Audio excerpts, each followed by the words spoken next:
So this is part 2 of our video lecture on the introduction and the conclusion of your speech. This is the part of the lecture that will look at the conclusion. The conclusion of your speech has two purposes. One, it signals the end of the speech. It lets your audience know that it's coming to an end. And it reinforces the central idea of the speech. Our textbook talks about two different types of endings that are signaling the end of the speech. One of those is the crescendo ending. A crescendo ending takes its name from the musical term crescendo, which means that a piece of music builds and gets bigger and louder. A crescendo ending is one that builds to a dramatic finish. The dissolve ending takes its name from film. In film, a dissolve is where something at the end fades to black. It quietly comes to a conclusion. And so these are two different ways we can end our speeches. The most important part of what the conclusion of your speech does is that it reinforces the central idea of your speech. And there are several ways it can do that. First, it can summarize the body of the speech. This is where you go back at the end and remind your audience what the specific points of your speech were.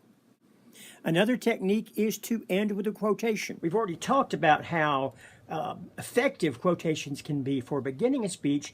They can also be a way to wrap it up and give it a tag right at the end, to give it that little oomph it needs to bring the message home to the audience. You can also reinforce the central idea by making a dramatic statement or referring back to the introduction. Basically, if it's an effective way to open a speech, it can also be an effective way to close the speech. Now, just as we had some tips on how to make effective introductions, I also want to wrap up this part of the video lecture with some suggestions on effective conclusions. Number one, just like you did for the introduction, keep an eye out for possible concluding material. And make sure that you're ending with dramatic effect. Now, it doesn't have to be a loud bang. When we say end with a bang, that can mean just make sure that it's a dramatically effective ending. It might be very quiet, very small, but make sure that it is effective to finish up your speech. The conclusion needs to be even briefer than your introduction.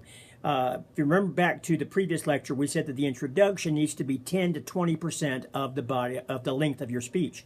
Well, the conclusion needs to be only 5 to 10%. So that means in a 6-minute speech, your speech should be no longer than half a minute, 30 to 36 seconds, tops.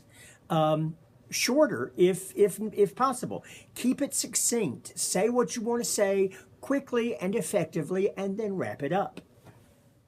And again, leave nothing to chance. This is what your audience is going to walk away with. This is the thing that they're going to see last. Make sure that it is perfect. Get it just the way you want it. Write it out word for word and then memorize it. So this concludes our video lecture on the introduction and the conclusion. Remember, there are 4 purposes for your introduction. It gets the audience's attention. It establishes credibility and goodwill.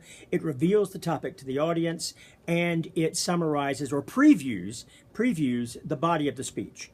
The conclusion signals the end of your speech, and then it reinforces the central idea.